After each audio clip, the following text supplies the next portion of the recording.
Samantala sa ibang balita, nakabitan na ng weight limit signage ang isang bahagi ng Dumuklay Bridge sa Batangas City. Pero ang inspeksyon sa bagong gawang tulay hindi pa naisasagawa ng Batangas City LGU at kontraktor. Ang detalye sa report ni Paul Hernandez.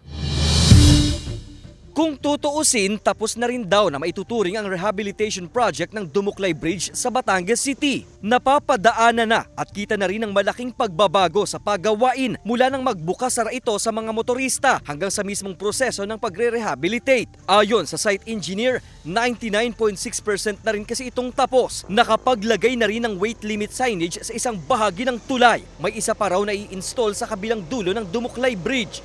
Kung doon sa mga talagang mga malalaking truck, edi ang limit lang sir hanggang 10 tons.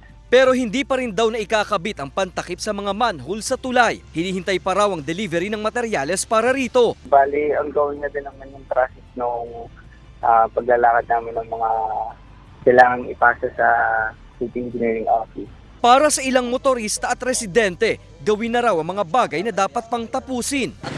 Dapat talaga makumpleto kung anong pagkukulang pa din yung napapansin ng mga tao. Para talagang Para matapos na at saka nang hindi madaming nakakabala sa dumadaan. Para tsaka mas maging ligtas sa mga dumaraan. Hindi lang man kami. Kung anong kaya lang na tonelada. Dapat na ilagay na nga at nang matapos na ang project na ito. Hindi ko nga alam kung kailan pa tatapusin. Isinasapinal pa rin daw ang pagtatakda ng joint inspection ng project contractor at City LGU sa Dumuklay Bridge. Kasama si Kel Ravaca, Paul Hernandez, Balitang Southern Tagalog.